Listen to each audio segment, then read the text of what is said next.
यहाँ पे बैठे हुए हैं बैकुंठपुर के पूर्व विधायक एवं भाजपा के उपाध्यक्ष श्री मिथिलेश तिवारी जी।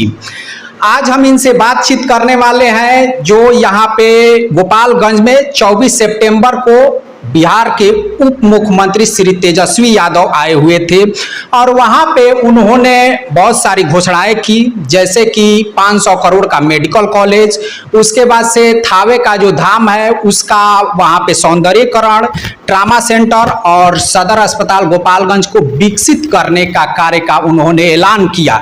लेकिन यहाँ पे मिथिलेश तिवारी जी और रामप्रवेश राय जी जो कि दोनों भाजपा के ही नेता है, इन लोगों का एक पोस्ट हम देखे जिस पोस्ट में इन लोगों का कहना था कि ये जो कार्य की घोषणा तेजस्वी यादव अभी हाल में कर रहे हैं इसकी घोषणा पूर्व समय में ही की जा चुकी है। तो तिवारी जी सबसे पहले तो स्वागत है आपका। बहुत धन्यवाद आपका।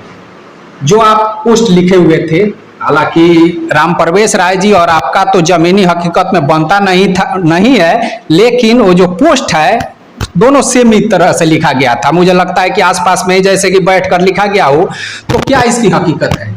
नहीं, आपने कहा कि जमीनी हकीकत पर बनता नहीं है, मतलब तो ये आप भी जानते हैं और हम भी जानते हैं, जैसे कि आप दोनों का स्टेटमेंट भी आया हुआ है पूर्व में। आएगा नहीं तो स्टेटमेंट के हिसाब से तो आप लोगों में बनती नहीं है, जमीनी हकीकत ये है। हम लोगों में नहीं बनती है। जी, ये कौन कहता है कि नहीं बनती है? नहीं, खूब बनता है। जो स्टेटमेंट है उस हिसाब से हम बोल रहे हैं। नहीं, पहला सुन लीजिए जी। विषय ये है कि बिहार के उप मुख्यमंत्री श्रीमान तेजस्वी यादव गोपालगंज आए थे। उन्होंने आकर के थावे मैया का पूजा किया, ये बहुत अच्छी बात है। आशीर्वाद उनका ये घर है गोपालगंज जिला के, वो रहने वाले हैं जी। तो पहले तो मैं आपसे पूछना चाहूंगा कि नेता प्रतिपक्ष रहते हुए कितना बार आए गोपालगंज? नेता प्रतिपक्ष रहते हुए कितनी घटनाएं हुई इस जिले में?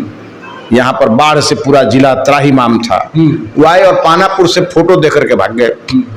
यहाँ पर ट्रिपल मर्डर कांड हुआ था, उसमें कहे थे कि आएंगे, आए नहीं। गोपालगंज में विजयपुर से लेकर और बैकुंठपुर तक लगातार घटनाएं हो रही हैं, लगातार हत्याएं हो रही हैं, लेकिन कभी आए नहीं। चलिए, उनकी सरकार बनी। दूसरी बात तो ये तो तय है कि उनका कोई लगाव इस जिले से नहीं। उप मुख्यमंत्री बनने के बाद वो आए, हेलीकॉप्टर से आए, थावे मैया के मंदिर में पूजा करने गए और प्रेस कॉन्फ्रेंस में उन्होंने कहा कि 600 करोड़ रुपए हम दे करके जा रहे हैं गोपालगंज को। पहले तो वो वित्त मंत्री नहीं है, वित्त मंत्री हैं बिहार सरकार के विजय चौधरी जी। और आप भी जानते हैं कि मेडिकल कॉलेज का कोई भी मसला 1 से 1.5 महीने में कोई सरकार नहीं तय कर सकती है। और जितने भी मेडिकल कॉलेजेज हैं वो सब भारत सरकार उसमें 60% पैसा देती है और फिर राज्य सरकार अपना शेयर देती है, तब बनता है। यहाँ के सांसद महोदय भी इस बात को बताएंगे कि इस पे लगभग 5-6 वर्षों से हम सब लोग लगे थे। समस्या ये थी, जमीन नहीं था। यहाँ के जिला पदाधिकारी जमीन खोज रहे थे। एक बार इस विषय चला कि कृषि विभाग की जमीन पर बना दिया जाए। कृषि विभाग ने शायद प्रस्ताव को नहीं मानने किया। कृषि विभाग ने कहा कि हमको भी अपना कुछ खोलना है, इसलिए हम जमीन देने में असमर्थ हैं। तो यह निर्णय मुख्यमंत्री का था कि भाई जमीन कहाँ से मिलेगा। यह मुख्यमंत्री का काम था, जमीन देते और उस पर मेडिकल कॉलेज बनाते। अब रही तेजस्वी जी ने इस बात की घोषणा की तो उनको ये कहना चाहिए था कि पहले से भी इस मामले में केंद्र की सरकार ने और जो पहले राज्य सरकार थी उसने भी इसमें प्रयास किया है और मैं अब अपने समय में इसको बनवा दूंगा। पहली बात। दूसरी बात कि वो बनेगा कहाँ, अभी तक यही तय नहीं हुआ है। उसके जमीन का प्रस्ताव अभी फाइनल नहीं हुआ। कहीं वृंदावन वगैरह में इसका मान लीजिए कि कुछ। अरे भाई, तो आप एक चीज बताइए, एक बात आप बताइए, अच्छा होता कि वो शिलान्यास न करते। वो आकर के शिलान्यास किए, मॉडल हॉस्पिटल का शिलान्यास किए और क्या क्या दो किए।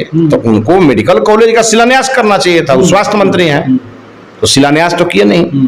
आ करके एक क्या कहिएगा उसको, टॉफी खिला के गोपालगंज को चले गए। और इसलिए मैंने कहा, हमने भी इसलिए कहा और माननीय रामप्रवेश जी ने भी इसलिए कहा होगा कि उनके पिताजी भी रेल मंत्री के रूप में आए थे थावे और आके कह के गए कि यहाँ DRM का ऑफिस खोल देंगे। खुला क्या आज तक? नहीं खुला। और ये भी आके कह गए उसी थावे में।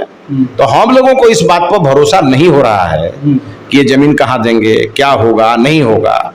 और दूसरी बात, जहां तक झंझवा ट्रामा सेंटर खोलने की बात, तो ट्रॉमा सेंटर बिहार में 9 स्वीकृत है और 9 ट्रामा सेंटर का पूरा पैसा, सारी व्यवस्था भारत सरकार देती है और उस 9 में गोपालगंज एक ट्रामा सेंटर स्वीकृत हुआ है और वो सदर अस्पताल में उसके लिए भूमि चयनित है, उसके लिए पैसे का एलोकेशन है, उसके लिए बिल्डिंग बनना है और वहां चलना है। झांझवा बता रहे थे, मैं बता रहा हूं। अब उन्होंने क्या कहा कि जब तक सदर अस्पताल में नहीं बन जाता है तब तक यहां चलाया जाएगा और उसका भवन निर्माण भी हो चुका है।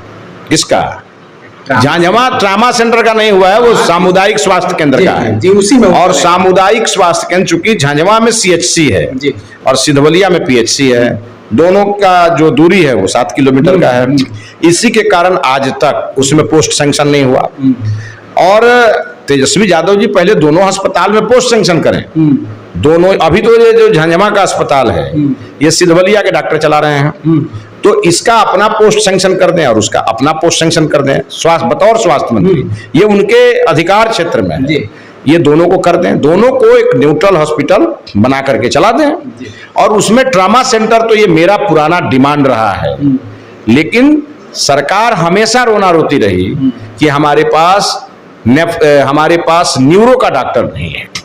तो अब हमारी उम्मीद भी, हमारी भी जगी है कि तेजस्वी यादव जी ने कहा है कि न्यूरो सर्जन के साथ ट्रामा सेंटर बिना न्यूरो सर्जन के नहीं चल सकता। तो झांझवा में न्यूरो सर्जन तेजस्वी जी भेजेंगे और वहां पर चलेगा। जिस दिन न्यूरो सर्जन उन्होंने भेज दिया, ट्रामा सेंटर वहां शुरू हो जाएगा। मैं खुद भी फेसबुक के माध्यम से तेजस्वी जी को धन्यवाद दूंगा। चलिए, और वहां पे सौंदर्यीकरण के लिए भी 57 करोड़ का राशि उन्होंने घोषित किया है। आप थावे गए हैं? थावे गए हैं तो आप जान लीजिए, ये पुराना योजना है। नारायण प्रसाद जी जब माननीय मंत्री थे और उसके पहले भी 2022 में, उसमें आप लिख रहे हैं कि 2022 में जब नारायण प्रसाद जी पर्यटन मंत्री थे तो वो आए हुए थे, वहीं पे वो घोषणा की है। जबकि हम वीडियो में देखे हैं कि उन्होंने औपचारिक तरीके से इस तरह से कहा है कि इसका हम सौंदर्यीकरण कराएंगे, ऐसा किसी तरह का उन्होंने घोषणा नहीं किया। ऐसा है कि थावे में काम बहुत दिनों से चल रहा है और जो पुराना टेंडर था वही पूरा नहीं हुआ अभी। तो ये किसकी जिम्मेवारी है? थावे तेजस्वी जी आए हैं और उन्होंने कहा है कि सौंदर्यीकरण कराएंगे, अच्छी बात है, होना चाहिए, उसके लिए पैसे का एलोकेशन करें। लेकिन तेजस्वी जी ना पर्यटन मंत्री हैं, ना तेजस्वी जी वित्त मंत्री हैं, ये उनके अधिकार क्षेत्र में है क्या? सुशील मोदी जी पहले कुछ बोलते थे तो वो वित्त मंत्री थे, उसके लिए पैसा देने का अधिकार था उनको। ये जिस विभाग के मंत्री हैं उसी विभाग की ना घोषणा करेंगे भाई।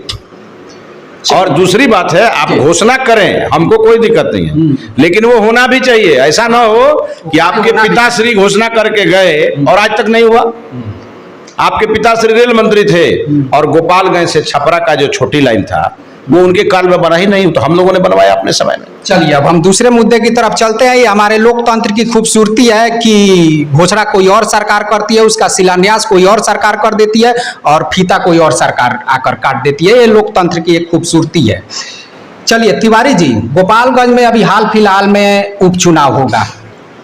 आप वहां से सुभाष बाबू की वाइफ है जो लगभग तय मानी जा रही है, आप क्या कहेंगे इस पे? देखिए, भारतीय जनता पार्टी जब टिकट घोषित कर देगी, हमको ये अधिकार नहीं है कहने का कि कौन लड़ेगा। उनकी पत्नी घूम रही है, उनको समर्थन मिल रहा है, उनको समर्थन मिल रहा है। और पार्टी जिस दिन घोषित कर देगी उस दिन जो भी उम्मीदवार घोषित होगा, चाहे सुभाष बाबू की पत्नी घोषित हो, है ना, या उनका बेटा घोषित हो, जो घोषित होगा या पार्टी जिसको घोषित कर देगी वो बीजेपी का उम्मीदवार हो जाएगा। लेकिन घोषित करने का अधिकार मुझे नहीं है। घोषित करने का सुनने में आया था कि टिकट के कतार में आप भी हैं। इसने कह दिया आपको? इस जिले में कई प्रकार के लोगों को मिथिलेश तिवारी का फोबिया है। सुबह शाम मेरा ही नाम का चर्चा करते रहते हैं। और थोड़ा भी किसी को पॉलिटिकल नॉलेज होगा तो इस बात को जानेगा कि मेरा उस क्या लेना देना है भाई गोपालगंज विधानसभा से। मैं एक विधानसभा से चुनाव लड़ा हूं, यहाँ पर ऑलरेडी यहाँ का भी मामला कोर्ट में चल रहा है। लड़ना होगा तो यहाँ लड़ेंगे, हम दूसरे जगह क्यों जाएंगे लड़ने? तो आप इस पक्ष में है कि सुभाष बाबू की वाइफ को टिकट वहां से दे दिया जाना उचित है? देखिए, ये पार्टी तय करेगी, ये मेरा नहीं है। और हम लोगों के यहाँ जो पूछती है पार्टी, वो हम लोग पार्टी के फोरम पर बोलते हैं। हम जिस पद पर हैं, हम मीडिया से कोई बात अपने पार्टी की कहा जाता है कि नीति बताई जाती है, रणनीति छुपाई जाती है ना। तो ये हमारी रणनीति है। जब हम उम्मीदवार घोषित कर देंगे सबको पता चल जाएगा। लेकिन प्रदेश अध्यक्ष जी आए थे और उन्होंने आके माननीय सुभाष बाबू की पत्नी को सिग्नल दिया, तभी वो घूम रही है ना। तो फिर इस पर अब दूसरे बात की जरूरत नहीं है। अधिकृत घोषणा हो जाएगा, सारे कार्यकर्ता लग जाएंगे, पूरा बिहार का कार्यकर्ता लग जाएगा और गोपालगंज हमारी सीट रही है, हम लोग हर हाल में जीतेंगे। लास्ट में इस सवाल का आप जवाब दे दीजिए कि जैसा कि जदयू के जो भी नेता हैं वो कहते हैं कि भाजपा जो है हमारी पार्टी को निगल जाना चाहती थी, इसलिए हम अलग हो गए, क्या कहेंगे इस पे? जदयू के नेताओं ने पिछले 2 साल से, मैंने जब से हम लोगों की 17 में नीतीश जी की सरकार बनी थी, विधायक तो हम थे ना यहाँ। अब पुल का उद्घाटन होता था तो हम वहां बैठे रहते थे, नीतीश कुमार नाम लेते थे यहाँ के हारे हुए विधायक का। तो अच्छा करते थे क्या? और यहाँ पर जब वो पॉलिटेक्निक कॉलेज का उद्घाटन करने नीतीश कुमार आए थे तो वहां किसको महत्व दे रहे थे? वो ये हम लोगों को नहीं बुझा रहा था। और जब यहाँ हम चुनाव लड़े तो हमारे खिलाफ क्या किया इन लोगों ने? हमारे खिलाफ इन लोगों ने रेबेल बना करके उम्मीदवार लड़ाया। पूरी जदयू उस रेबेल उम्मीदवार के पीछे खड़ी थी और वो जनता दल यूनाइटेड के नेता हम लोगों को ज्ञान दे रहे हैं। अपने दिन भर बैठ करके बीजेपी को ह्यूमिलिएट करते थे, बीजेपी कार्यकर्ताओं को ह्यूमिलिएट करते थे, बीजेपी कार्यकर्ताओं पर मुकदमा कराते थे। हम यहाँ के एमएलए थे, हमने कितना बर्दाश्त किया आप लोगों को मालूम है?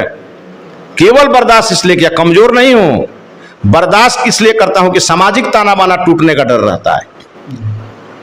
तो आखिर गठबंधन टूटने का मूल, मैं आपसे पूछना चाहता हूं, इस बिहार के 32 वर्षों में या तो मुख्यमंत्री लालू यादव या उनका परिवार रहा, या तो नीतीश कुमार रहे, तो बिहार के बदहाली का जिम्मेवार भाजपा कैसे हो गई?